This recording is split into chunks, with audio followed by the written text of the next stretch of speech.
Everyone, আসসালামু আলাইকুম। সকলে কেমন আছেন? আশা করি ভালো আছেন। আলহামদুলিল্লাহ, আমিও ভালো আছি।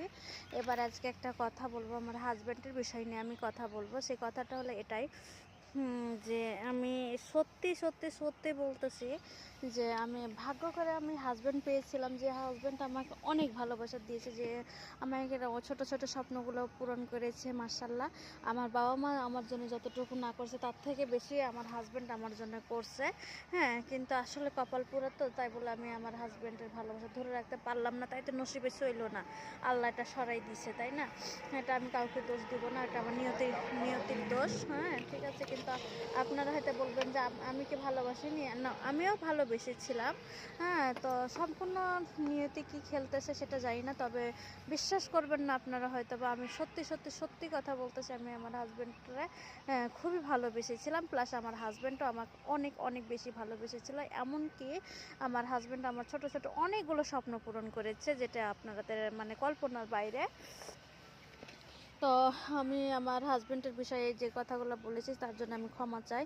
আসলে আমি এই অনলাইন জগতে, ইউটিউব জগতে, মানে এগুলো জগতে আমি আসলে নতুন, তো সবাইকে দেখতাম যে আজও আজও কথা বলে আপনার ভিউ কামাচ্ছে, তারপরে রিয়াকশান দেখতেছে। তো আমার ইচ্ছা হয়েছিল যে আমি রিয়াকশান দেখবো বলে আমি এগুলো কথা বলেছি। প্লিজ আমি আপনাদের অনুরোধ করতেছি, আমাকে ক্ষমা করে দিন, মাফ করে দেন। আমার হাজব্যান্ড কোনো খারাপ কোনো পথে নাই, দু নম্বর কোনো জগতে নেই।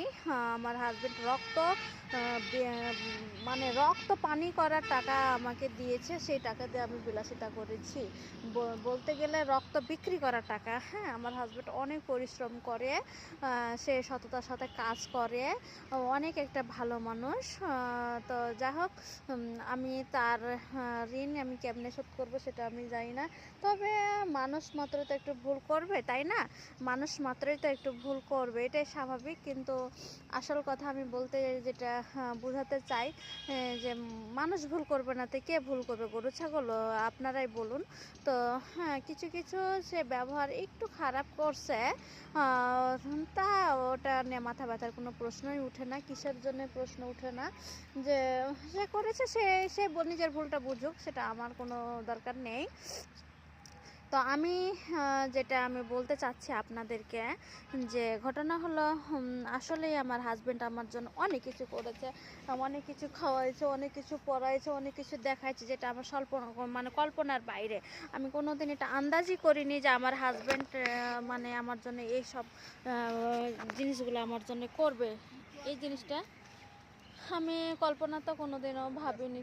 তো যাই হোক, আলহামদুলিল্লাহ, আমার হাজব্যান্ড আমাকে অনেক ভালোবাসা দিয়েছে, আমাকে অনেক কিছু দেখাইছে, যেটা কল্পনার বাইরে। তবে আমার সাথে রানিং কিছু সময় একটু খারাপ আচরণ করছে। সেই খারাপ আচরণের জন্য মানে কিছু কিছু কথা বলছে। আসলে সে তো লেখাপড়া জানে না, তো শিক্ষিত না, তো হয়তো বা সেই জন্য বেয়াদবিটা করছে। হয়তো সে যদি শিক্ষিত হতো তাহলে হয়তো বা সেগুলো আমার সাথে করতো না, আমার সাথে এই বেয়াদবিটা করতো না, আমার বিশ্বাস এটা। হ্যাঁ, তো যাই হোক, আমি আমার তরফ থেকে তার বিচার করার কেউ না। আমার আল্লাহ তাআলা যদি মহা পাপ করার পরেও ক্ষমা করে দেয়, তাহলে আমি তো সাধারণ একটা মানুষ, মুখে জাস্ট আমার সাথে কথা বলে বেয়াদবি করছে, কিন্তু আমিও তো ধরেন একটু রাগী মানুষ, তাকে তো ছেড়ে কথা বলিনি, তাই না?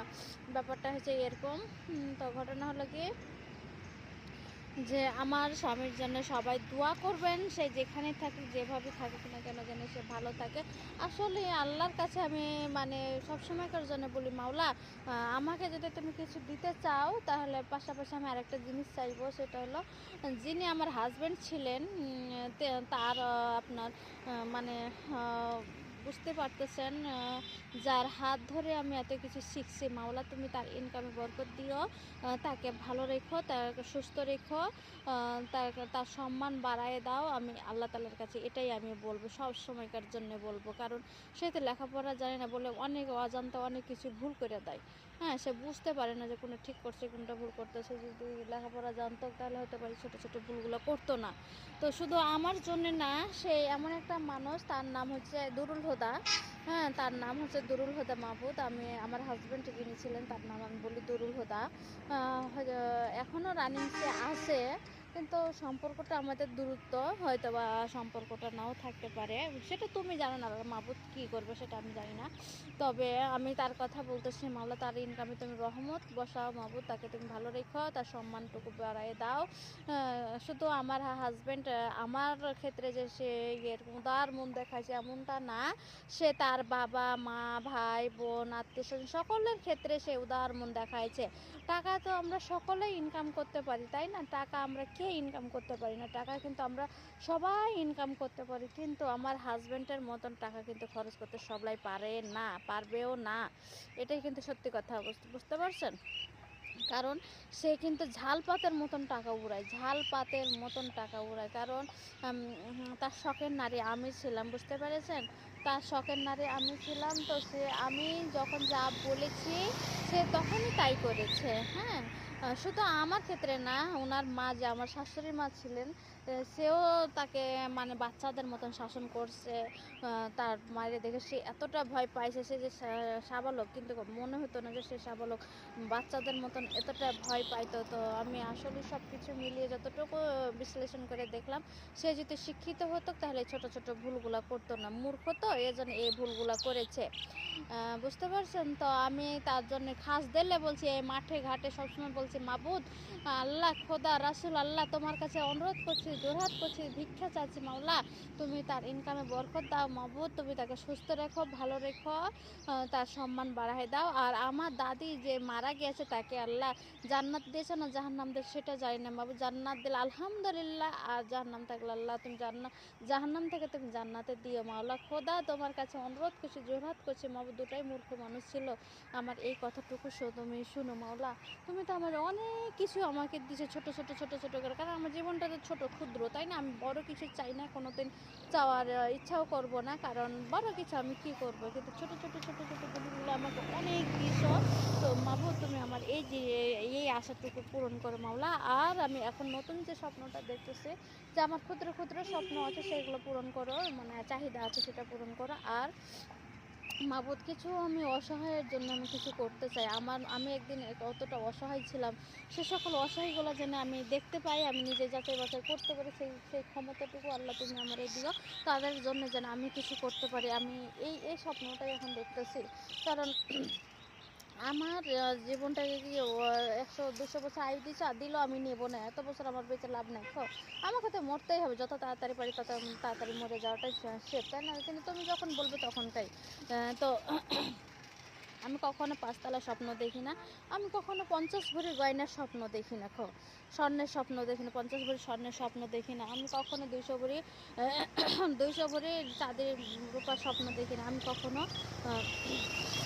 1 কোটি টাকা ব্যাংক ব্যালেন্স করবো এগুলোর কোনো স্বপ্ন দেখি না মাবুদ, আর এগুলো আমি চাইও না।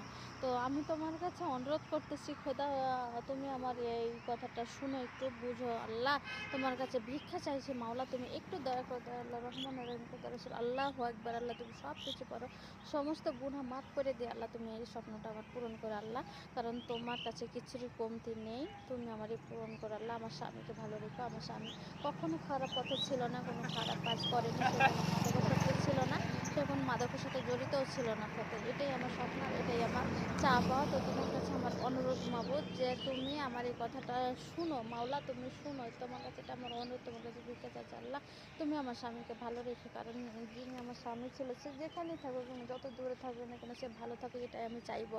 আর আসলে সে ভালো মানুষ, কখনো কোনো খারাপ কিছুর সাথে জড়িত ছিল না, আর সে খারাপ মানুষ না, বিশ্বাস করো মাবুদ, আমি মন থেকে বলতেছি, সে আসলে ভালো মানুষ, কিন্তু মূর্খর কারণে সে আমার সাথে কিছু কিছু সময় বেয়াদবি করেছে। কিন্তু মানুষ তো বেয়াদবি করবে, গরু ছাগল ভূত প্রেতে তো বেয়াদবি বোঝা যাবে না, তাই না মাবুদ? তুমি তুমি ক্ষমা করে দিয়ে তুমি তার দিকে একটু রহমতের নজরে তাকাও মাওলা, তার ইনকামে রহমত বসাও খোদা রাসূল আল্লাহু আকবার।